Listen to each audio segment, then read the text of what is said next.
Is a disorganized to-do list causing you to miss key tasks and feel like you are constantly digging yourself out from under a pile of past due work?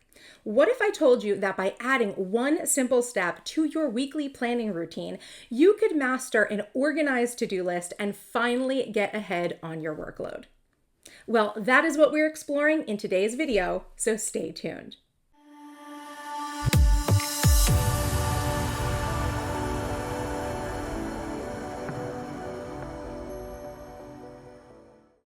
Hello, my charmed ones, and welcome back to my channel for another video. If this is your first time with me, I would like to say welcome. My name is Alexis, but I'm also known as MissTrenchcoat all across the internet, and I help ambitious women plan for a balanced and successful life. And today, I want to share with you a productivity planner hack that's going to save you a lot of time and energy. And it really is just one step that you need to add to your weekly planning routine that is going to make your life so much more organized. So let's go ahead, and I just want to share with you guys the hack because it's fabulous. So here it is. So during your weekly planning session, what I want you to do is at some point review the previous week's task list, right? And you probably already do this. You probably, if you're like me, you look at last week's task list to make sure that you got everything done and you check everything off. And then if you need to move tasks that were incomplete to the current week, you can absolutely do that, right? But during that process, while you're doing that, I want you to identify tasks on your list that you did in the last week that are recurring, meaning that they're things that you need to do regularly, over and over and over again on some sort of frequency. So for each of those reoccurring tasks, I want you to look at it and determine what the ideal frequency would be. So is this something that you know you need to do weekly? Is it something you do bi-weekly, once a month, once a quarter, once a year, or twice a year? Whatever it is, determine what you think the ideal frequency is, or the frequency that you know, how often this thing needs to be done. If it does have a specific frequency already, identify that. And then what I want you to do is to take the task and put it on a task list, right? So you're going to want to have a page in your planner that you can use as this task list. And you're going to write the task down and you are going to make note of what the frequency is that you do this task on. So if it's, like I said, weekly, bi-weekly, monthly, quarterly, annually, whatever the frequency is, you are going to list it out, okay? That is the action that you are going to take. That is the hack. Now, what is this going to do? Well, over the weeks, as you are doing your planning, what you're actually creating with this task list, right, with the frequency, is almost like a guide that will help you to do your planning better in the future, right? So many people are always coming to me asking me how I track and quantify my work, how it is that I know what I need to do and what I need to plan for. And one of the things that I use is a list like this, where I'm actually keeping track of all the things that I need to do that aren't just one-offs, that are things that are recurring in my life. And I know the frequency that they need to be done at. And so when I go to sit down to plan, usually on my monthly planning and also in my weekly planning, right, I will make sure to review this list to make sure that I'm scheduling in those items so that I don't forget them. And what this ends up doing is helps me to see what work is coming in the future. We can't always predict what work is coming in the future, but when we know these tasks, right, that we do have that are recurring and we're tracking them on a simple page like this, and we can review them to see how often these things are due, right? That is going to help us to see things that are coming up, and it will help us to actually get ahead on our work because we may be able to make sure that we schedule the things to be done the week before they're due or something like that. We're going to be able to see them coming ahead of time versus what I think happens to many of us is that it only comes into our awareness when it is due, very close to it being due. And it would have been helpful for us to know that it was coming ahead of time, right? But with recurring tasks, we should be able to know, right? So having this list is actually going to be something that'll be very valuable for you to use as reference. It almost becomes a personal planning guide for you to be able to know what you need to be planning for and the recurring basis, okay? Now, just a little bonus step for you on this one. If you want, you can even, when you're creating this list in your planner, and it can just be on just a regular note page, it doesn't have to be anything special, you can go ahead and make note of the duration of time the task takes you. right? So if it's something that's just a few minutes and it's not going to take you very long, maybe this isn't a big deal to track. But if it is something that you do that you know takes a little bit of time, having that information again ahead of time, right, is going to help you so that you make sure you plan adequately for it, so that it's something that you're getting done on time and isn't something that you're scrambling to do at the last minute or scrambling to do because you forgot about it and you were already supposed to have done it, right? What do we call that? Like putting fires out, right? So is when we end up having to do something like in a hurry that should have already been done, right? So that is going to help you prevent that.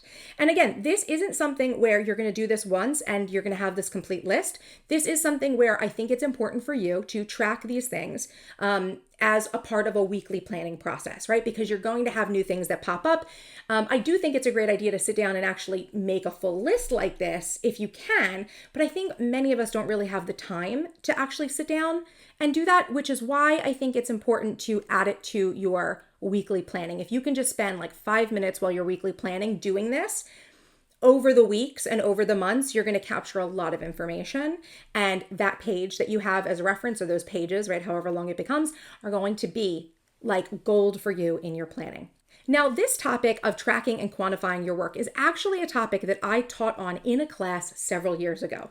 And so instead of me just reiterating, right, all of the points that I said in that class for the rest of the video, right, I'm going to go ahead now and just kind of insert in those clips from that class so that you can get a little bit more detailed information on how you will do this and an example of like a spreadsheet that you could use to track this information. Or you could, like I said, you could just list it out in your planner as well if that is, preferable to you, right? So that clip is going to go a little bit more in depth, but at least I gave you the quick and dirty, right, of the hack for you to go ahead and think about implementing and adding to your weekly planning routine. So I'll go ahead and insert that clip now. Next, I want to teach you a strategy I use to quantify and track my work so I don't miss any key tasks. We all have a lot of tasks to organize and manage, and many of the tasks we do are repeated at regular intervals. Let's be honest, as much as you think like you do a whole bunch of things, you do, but you do a whole bunch of things those same things over and over and over and over and over again, right? So something I do to ensure I get everything done, make time for all of my work, and prevent myself from having to put out fires, right? Like those urgent emergencies, is I keep track of all of my tasks, how long they take, and the frequency at which I optimally need to perform it. This master document becomes a reference guide while planning to ensure I'm capturing tasks and tracking what is coming up. And I'm going to show you guys an example of this right now. This is an example of a spreadsheet that I have and use to quantify my work, right? Now, you can do this as a spreadsheet, which I actually think is great to do it in a spreadsheet, very easy. Or you can do this, on paper if you want to, whatever works for you. But notice what we're tracking here. Activity. So what the task is, the duration, how long do I normally take to do this task? The priority or category in my life. So is this something for my personal? Is this something for business? Does this have to do with my dog Sully? Does this have to do with my relationship? Does this have to do with my home? What category does it fall into my life? And then the frequency at which I do this thing on a regular basis. So is it something I do daily, like every single day? Is it something I do 2 days a week, 3 days a week? As you can see here, the list here, blog posts, takes me about 2 hours to write a blog post. It's something for my business. And I say 2 because I do it 2 days a week. Post to Instagram, 60 minutes to create that post. Again, for my business, I do it 3 days a week. Frequency, is it something I do every week, like one every week it gets done? Or is it something I do every 2 weeks? So for example, grooming Sully, my frequency is every 2 weeks.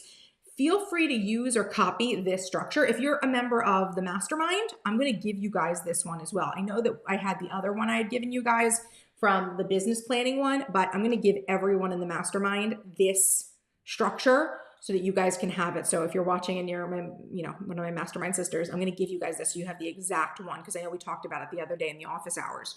So what is the frequency we do this at? We do it every month, right?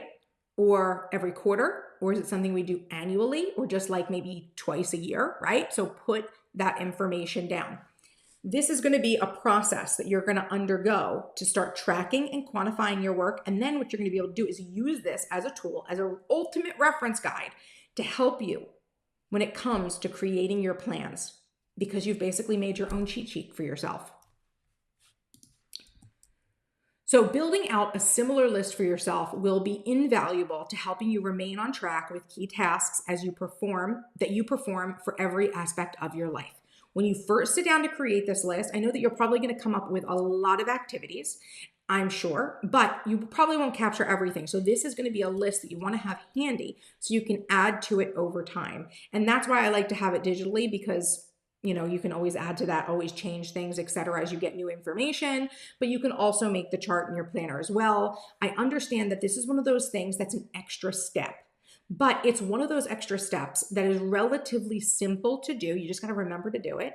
And the time that you spend on this is going to multiply your time in the future, because you have that running list of what you do and how long it takes that you can always be referencing when you're trying to schedule things into your day. Do you see what I'm saying? So this is something I want to encourage everyone to start doing, right? Start tracking and quantifying your work. Use it as a reference guide. I actually have on my computer, I have a master list of all of my work I need to do for my business in a month, right? And that is very helpful, because it's like, okay, so this is what I need to break down things. Like, this is where I'm going to assign things to do. And at the end of the month, I can see, okay, you did all the things, right? You did all the things, or you did most of them. Like, good job, Alexis, right? You did your work. You're moving things forward. You're not losing sight of the things that are important, right? Okay, so that is how to track and quantify your work with this one simple productivity planner hack that can really help you save a lot of time, right? And help you to get insanely organized with your time and task management. So I definitely recommend adding this hack into your next planning session and seeing how it improves your productivity and your organization around your tasks. And let me know in the comments if this is something that perhaps you already do, or it's something that you would like to try in the future, or if you're just someone who is always inundated with all this extra work and you feel like you're always constantly behind. Let me know about it, because I would love to create more content for you with more solutions around these very common problems. So if you enjoyed this video, please make sure to give it a thumbs up and feel free to share it with anyone you think would find it helpful. For more of the behind the scenes of my productivity life and business, make sure you're following me at MissTrenchcoat on Instagram. And if you're not yet subscribed to my channel, what are you waiting for? Hit that subscribe button for more awesome videos by me. And until next time, bye-bye.